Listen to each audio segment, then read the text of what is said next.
Hello everybody watching akssy to make things easy YouTube channel. This channel name is akssy to make things easy. Please subscribe to this channel so as to get videos in physics, mathematics, IT and technical drawing subjects.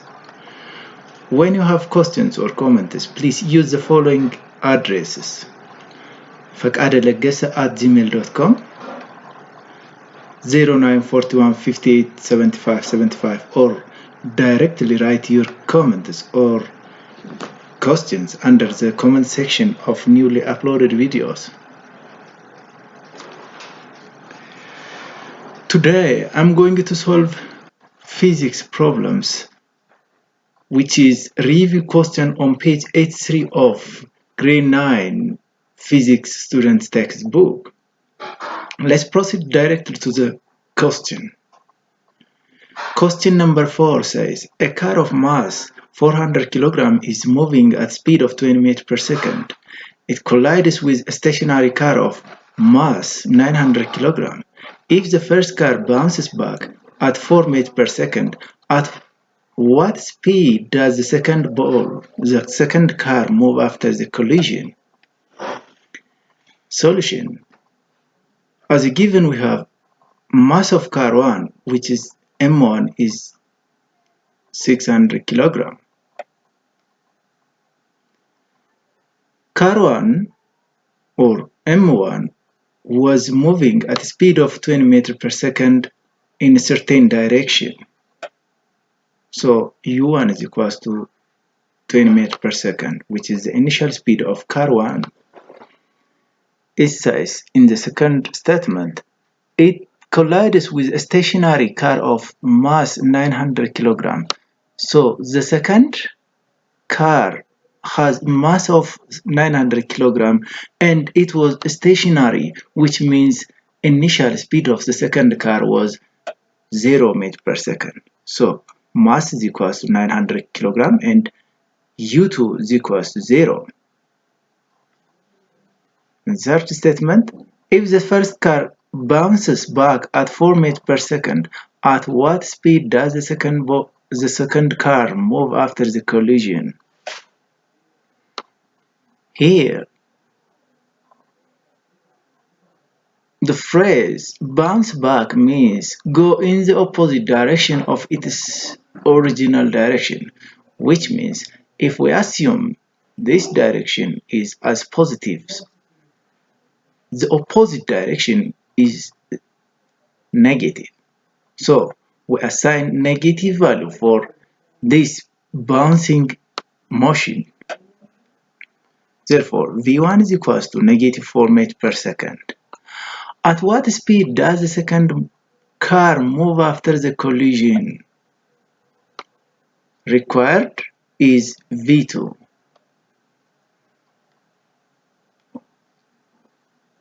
By the law of conservation of linear momentum, we have the summation of all linear momentum before collision is equal to summation of all linear momentum after collision. This implies that M1U1 plus M2U2 is equals to M1V1 plus M2V2. Substituting all the above values in this equation, we have 600 kg times 20 meters per second plus 0 is equals to 600 kg times negative 4 meters per second plus 900 kg times V2. In this equation, only V2 is a variable and all the rest are constants. Therefore, we get 12,000 kg per second is equals to negative 2,400 kg per second plus 900 kg times V2. Now, rearranging and collecting like terms, we have 900 kg times V2 is equals to 12,000 kg per second plus 2,400 kg per second. This implies 900 kg times V2 is equals to 14,400 kg per second. Now V2 is found by dividing this product by 900 kilogram. Therefore, V2 is equals to 14,400 kilogram meter per second divided by 900 kilogram, which is 60 meters per second. Look, have a deep look at on this sign, please. The sign of V2 is positive, so this indicates that the motion of car 2 after the collision is in the initial direction of the 600 kilogram car. So our answer is 60 meters per second in the initial direction of the 600 kilogram car. Let's proceed to the next question. A ball of mass 4 kg falls to the floor. It lands with a speed of 6 meters per second. It bounces off with the same speed. Show that its momentum has changed by 48 km per second. Solution. Let's identify all the given and required from the statement. First of all, the ball has 4 kg, which means mass is equals to 4 kg. It says it falls. So, for falling bodies, initial speed is 0. Then, it lands with a speed of 6 meters per second. It bounces off with the same speed. With the same speed means with 6 meters per second, but the direction of motion is upward. If we assign negative sign for downward motion, the upward motion will take positive sign. Therefore, given we have mass 1 is equals to 4 kg, initial speed of the ball was 4 meters per second, and as intermediate, when the ball was landing on the floor of the earth, it lands with 6 meters per second. We assign this negative value to indicate the direction of motion is downward.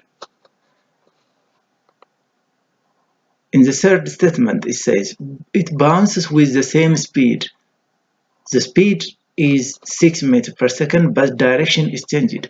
Therefore, we change this negative into positive because the motion of the ball after it hits the land is just in the upward direction. Required is showing the change in linear momentum is equals to 448 kilograms per second. Okay, let's start by substituting all the given values. Change in linear momentum is equals to last momentum minus this momentum minus the momentum of the object due to this motion. Let me repeat it again. Change in linear momentum is equals to the momentum of the ball with this velocity minus the momentum of the ball with negative 6 meters per second minus the momentum of the ball with 0 meters per second. So substituting all these values and taking m as a common, we have change in linear momentum is equals to v1 minus m times v1 minus v2, v1 minus u1 minus u0 is equals to 4 kilogram times 6 meters per second minus 6 meters per second minus 0 is equals to 4 kilograms times 12 meters per second, which is 48 kilograms per second. Therefore, we have shown clearly that the change in linear momentum of the ball falling from a certain height with 0 initial speed and landing with 6 meters per second and then bouncing back with 6 meters per second is 48 kilograms per second. Thank you for watching. Bye bye.